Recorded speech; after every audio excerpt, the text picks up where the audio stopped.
Fil-katakezi tal-lum eżistiex taqt li nirriflettu ftit dwar ħanidu hekk dialogu li għadda bejn Ġesu u wieħed raġel qani kif insibuh fl-Evanġelju skont San Mark kapitlu 10 minn verus 17 sa 22.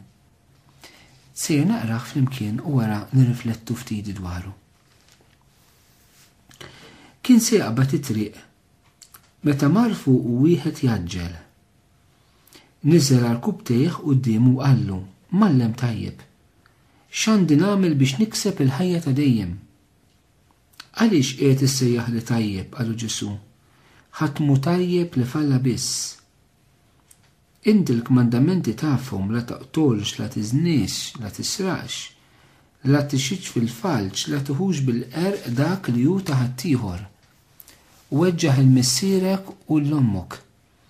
U dak wieġbu qallu: Mallem, jien dan kollu ili nħarsu minn żożiti. Imbagħad Ġesu xieħed fuq ħarsa ta' mħabba u qallu: ħaġa waħda tonqsok. Mur bih li għandek għatih l-fqar u jkollok teżor fis-sema. Imbagħad ejja u imxi warajja. Imma għal dan il-kliem ir-raġel qarra swiċċu u telab qalbu sowda għaliex kellu bosta ġid.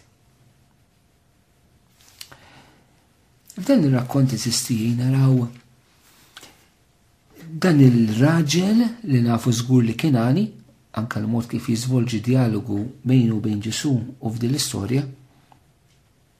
Però interessanti sistijej dan ir-raġel id-diskrizzjoni li għandna dwaru fil-bidu ta' dan il-qari. Kienu li ħa l-inizjattiva li jmur fuq Ġesu u mar jaġġel. Niżel għall-kub tejħ qudiemu u kelmu.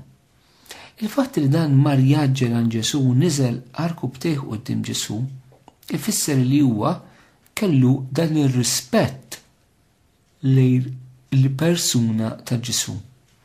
Ifisser li dan Ġesu dak li kien se jgħidu ma kienx kelma biex ngħidu bil-Malti ta' ċikku poplu, però kienet kelma ta' xi ħadd li huwa sejjer jistma' ħafna. Fil-fatt huwa jisejjaħ il-Ġesu bħala Rabbi. It-titli li bihom il-personaġġi fl-Iskrittura jagħmlu referenza għal Ġesu ħafna importanti, għaliex it-titlu li wieħed jagħti l-Kristu jikxef ir-relazzjoni li hemm bejn dak l-individwu, bejn dik il-persuna u Ġesu. U allura meta qed isejjaħlu Rabbi fil-kuntest tal-rabbini Lut dana qed jirrikonoxxi din l-interpretazzjoni tal-kelma tal-Alla illi dan ir-Rabbi sejjer jagħtih. U qed jilqaħħa bħala bniedem li huwa mallem, ċertament hemm livelli iktar profondi li aħna nistgħu niskopru l-Ġesu fil-ħajja tagħna. Mhux dak li għallimna, imma dak li huwa l-ħabib tagħna, dak li huwa il-mulej tagħna. U dan jistaqsih mistoqsija: x'għandi nagħmel biex nikseb il-ħajja ta' dejjem?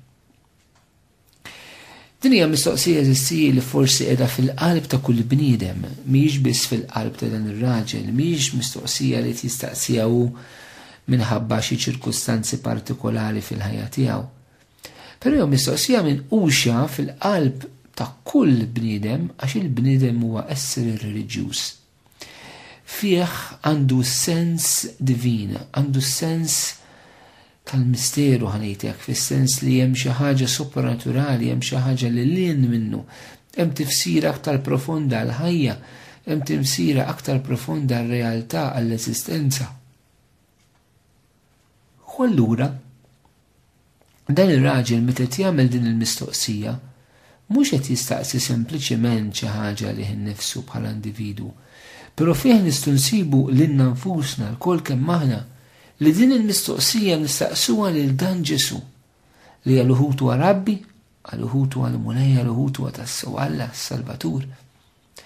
Interessanti jeżisti li llum il-ġurnata aħna għandna din il-mistoqsija fil-qalb tagħna wkoll anke fis-soċjetà tagħna. X'għandi nagħmel biex nikseb il-ħajja ta' dejjem ix-xewqa għall-infinita l-eternità, però sfortunatament fi żminijiet ta' bidla li qegħdin ngħixu, din il-mistoqsija mhux dejjem qed nagħmluha lil Ġesu.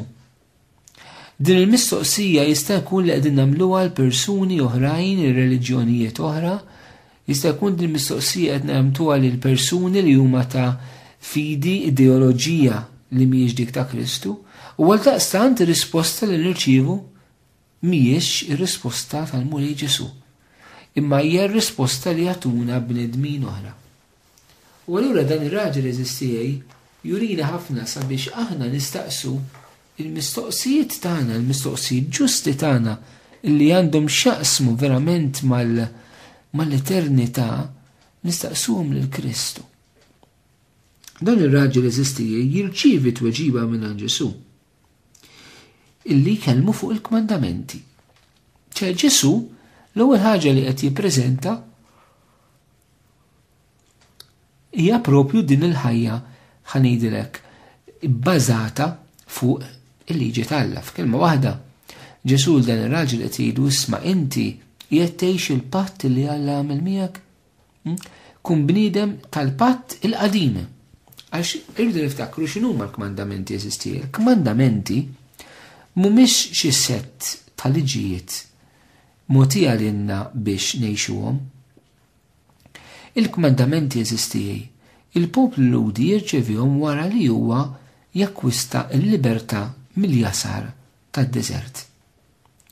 U sabiex ikun jista' jkompli jgħix din il-libertà, il-mulej permezz ta' Mosè fil-patt li Alla għamel bejnu u bejn dan il-poplu jagħtih dawn l-10 kelmiet kif issejħilhom il-kodba tar-rabta l-qadima, jagħtih dawn l-10 kelmiet, l-10 kmandamenti illi kellhom jiggarantixxu li min ħarishom se jkompli jgħix fil-libertà illi akkwista minn taħt l-Eġizzjani. Il-mulej jgħidu nisma' jien ħlistkom il-jasar tal-Eġittu. Jien tajtkom il-libertà mill-Eġizzjani, għaddejtkom minn dan id-deżert biex nagħmilkom l-isħilsa, jekk issa tridu tibqgħu tgħixu din il-libertà li jiena tajtkom, allura intom mistiedna li tħarsu dawn l-10 kelmiet. Jekk tridu tibqgħu tgħixu liberi, allura żommu lili fl-ewwel post. Jekk tridu tibqgħu tgħixu lili, rispettaw l-isem tiegħi. Jekk tridu tibqgħu tgħixu liberi, ħarsu il-festi tiegħi. Imbagħad għandna 7 kelmiet oħra li trattaw fuq ir-relazzjonijiet ta' bejnietna. U din interessanti ħafna eżistijaj. L-osservanza tal-kmandamenti mhix biex jasruk, biex ħalluk liberu. Jiġifieri qabel ma tibda tosservhom, trid tkun diġà aċċettajt il-ħelsien li l-mulej qiegħed jagħtik fil-ħajja tiegħek. Però eżistijaj li nosservaw il-kmandamenti ċertament hija ħaġa tajba. Però Ġesu li dan ir-raġel jagħmillu stedina aktar il-bot. Ġesu lil dan ir-raġel se jistiednu sabiex jagħmel pass il qudiem u jagħmel pass partikolari. Fil-fatti dak jgħidlu mallem jien dan kollu ili nħarsu minn żożiti. Ġesu ma jmeriħx. Għal din l-osservazzjoni illi dan ir-raġel jagħmel jien dan kollu ili nħarsu minn żożiti, Ġesu jiskot. Jista' jkun li aħna din il-kelma ngħiduha wkoll jien dan kollu li nħarsu minn bank tad-dottrina. Jiena kmandamenti li nħarishom mill-mument li ftaħt għajnejja. Il-kmandamenti nħarishom mill-mument li l-ġenituri tiegħi bdew jgħallmuni dwar il-fidi nisranija, dwar meta bdejt nitgħallem il-fidi nisranija fil-lezzjoni tal-katekiżmu. Jiena ili tant snin. Jiena qed nosserva dan kollu. Però Ġesu jiskot quddiem din l-osservanza kollha. U l-Vanġelu jgħidilna Ġesu xieħed fuq ħarsa ta' mħabba. U Ġesu jgħidlu xi ħaġa. Ħaġa waħda tonsok. Mur bih li għandek għatih il-fqar u jkollok teżor fis-sema imbagħad ejja u imxi warajja. Ġesu rid jagħmel idaħħal lil dan ir-raġel f'qabża. Il-qabża milli osserva l-kmandamenti li m'hemm xejn ħażin dwarha, għalli jidħol f'relazzjoni ta' mħabba miegħu mal-persuna ta' Ġesu. Jgħidilna l-Evanġelista Marku li minnu din naqraw din is-silta, Ġesu ħares lejh bħarsa ta' mħabba. Ġesu ħares lejh u ħabbu. Ġesu ridu jidħol f'relazzjoni mhux iktar mal-kmandamenti, imma rridu jidħol f'relazzjoni miegħu innifsu mal-persuna ta' Ġesu. U naħseb hawnhekk għandna sigrid kbir eżisti f'din il-kelma ta' Alla. Dan ir-raġel il-mistoqsija tiegħu tinsiex kienet kif ħaniret il-ħajja ta' dejjem. Ġesu qed jgħidlu permezz tiegħi li dan tittirċivih inti, billi tidħol f'relazzjoni miegħi. U tajjeb li din aħna eżisti nagħmluha mistoqsija. Jiena għadni persuna nisrani tal-kmandamenti. Jiena nosserva l-kmandamenti għax nibża li nagħmel dnub u nitlef ruħi mur l-infern.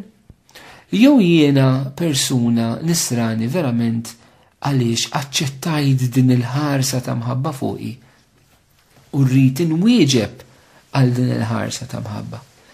Dan ir-raġel propju huwa dan illi tilef. Dan ir-raġel din il-ħarsa minkejja li Ġesu kienet taħares lejh.